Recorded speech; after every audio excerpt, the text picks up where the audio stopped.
Halo, apa kabar? Saatnya Anda menyimak berita Palembang bersama saya, Tia Anissa. Sejumlah berita menarik akan kami sajikan untuk Anda dan berikut 3 berita utama hari ini. Copet diangkut dengan modus menggunakan silet kembali marak di kota Palembang.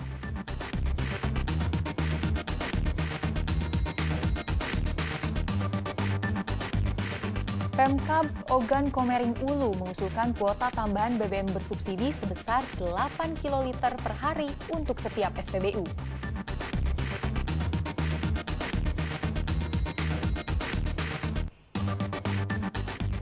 Harga ayam potong di pasar tradisional Kota Palembang turun Rp5.000 per kilogram, tetapi pedagang mengaku masih sepi pembeli.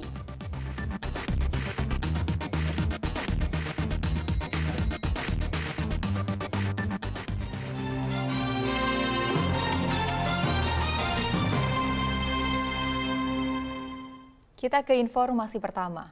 Kasus pencopetan dengan modus menggunakan silet kembali marak di kota Palembang. Seorang ibu rumah tangga kehilangan uang dan dokumen penting setelah menjadi korban pencopetan di atas angkutan umum.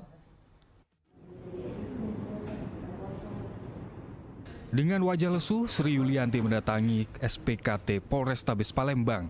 Warga Gandus Palembang ini mengaku telah menjadi korban pencopetan di atas angkot. Akibatnya, dompet berisikan uang dan dokumen penting milik korban pun raib dicuri pelaku. Kejadian bermula saat korban yang hendak pergi ke kantor pos dengan menumpang angkot jurusan Ampera kilometer 5. Namun saat turun dari atas angkot, korban terkejut melihat tas miliknya telah dirobek dengan menggunakan silet dan dompetnya ikut hilang. Korban menduga pelaku beraksi dengan cepat saat akan turun dari atas angkot. Habis dia tuh turun sambil melewati langsung tas begini kan. Besetnya. Bos tas dibeset gue? Iya, dibesetnya tas. Bau sadalnya dia lah turun, pas kita nak turun bau turun, nah tas kita lagi besetnya. Uang bapak bu pelaku itu bu? BBM. Apa yang hilang bu? Duit, dompet, KTP, BPJS. Berapa bu uang bu total? 850. Kita mau kemana tadi bu? Kantor pos. Jadi betul sekali kami Polrestabes Palembang ke SPKT menerima laporan dari masyarakat terkait ada 363 ya pencopetan. Kami sedang dalami untuk pelakunya, mudah-mudahan segera kita ungkap. Kejadian ini membuat korban menderita kerugian uang sebesar Rp800.000. Kasus pencopetan di atas angkot dengan modus menggunakan silet ini kembali marak di kota Palembang. Warga dihimbau agar waspada mengingat pelaku kerap berpindah-pindah angkot saat menjalankan aksi kejahatannya.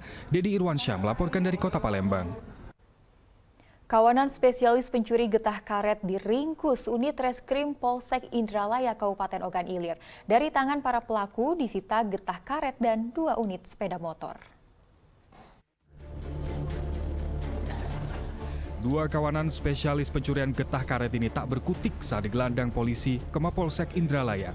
Tersangka Dodi Irawan dan Rohman diringkus tim reskrim Polsek Indralaya saat berada di rumahnya masing-masing di kawasan Indralaya Selatan, Kabupaten Ogan Ilir. Pencurian yang dilakukan keduanya sudah sangat meresahkan para petani karet di Kabupaten Ogan Ilir. Berdasarkan catatan polisi, tersangka Dodi telah melakukan pencurian getah karet sebanyak 5 kali. Sedangkan tersangka Roman sudah 3 kali di Desa Meranjat 3, Kabupaten Ogan Ilir. Tim Macan Putih Polsek Indralaya telah berhasil mengamankan 2 orang pelaku inisial D dan R.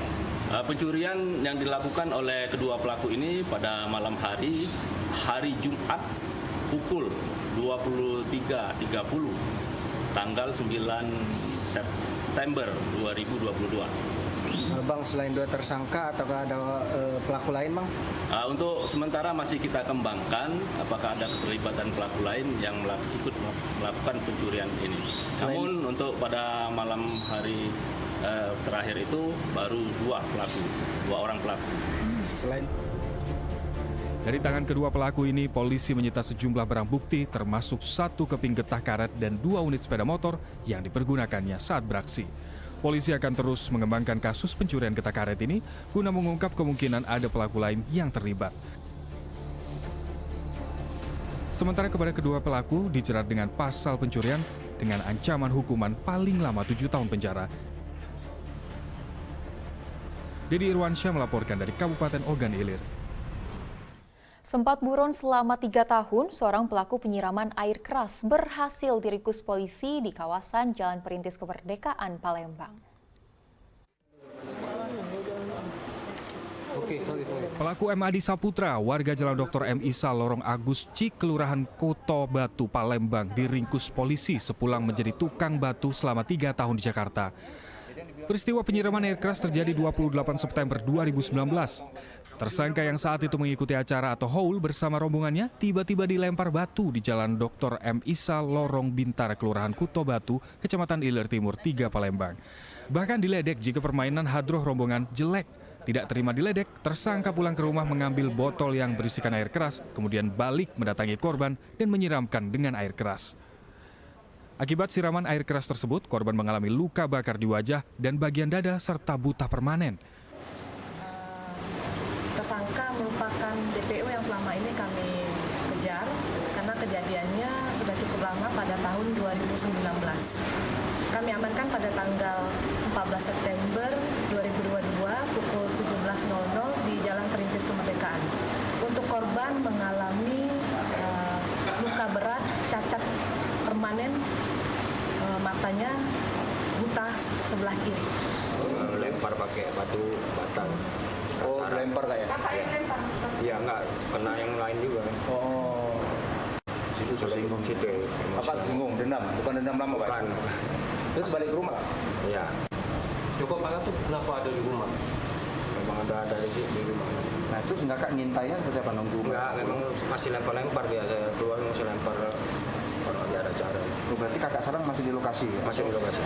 Oh, setelah kejadian itu kemana? Lari. Lagi kemana? Lagi kemana? Jakarta.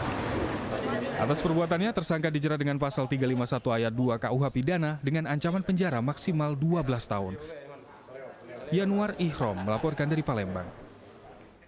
Berbagai peristiwa yang menarik perhatian masyarakat luas terjadi di sejumlah daerah di Sumatera Selatan dalam sepekan terakhir. Semuanya sudah kami rangkum untuk Anda dalam Palembang Sepekan.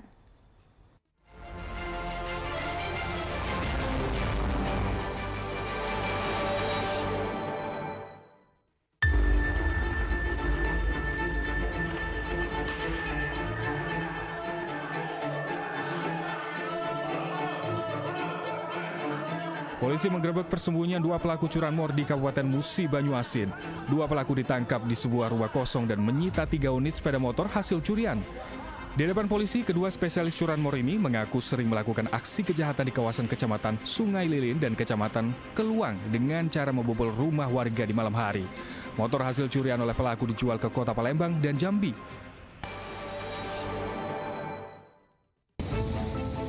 Memasuki musim tanam, para petani jagung di Kabupaten Ogan Komering Ulu mengeluhkan kelangkaan pupuk bersubsidi.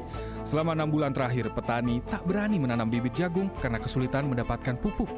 Mengatasi kelangkaan pupuk bersubsidi tersebut, pemerintah Kabupaten Ogan Komering Ulu tengah mengajukan kuota tambahan pupuk. Kondisi bangunan pasar Kertapati Palembang rusak dan memprihatinkan. Sebagian besar atap bangunan rusak. Kondisi ini kian diperparah saat diterjang angin kencang hingga menerbangkan atap bangunan. Akibatnya, pedagang dan pembeli merasa tidak aman bertransaksi di pasar. Resiko tertimpa reruntuhan atap bangunan bisa jadi menimpa mereka.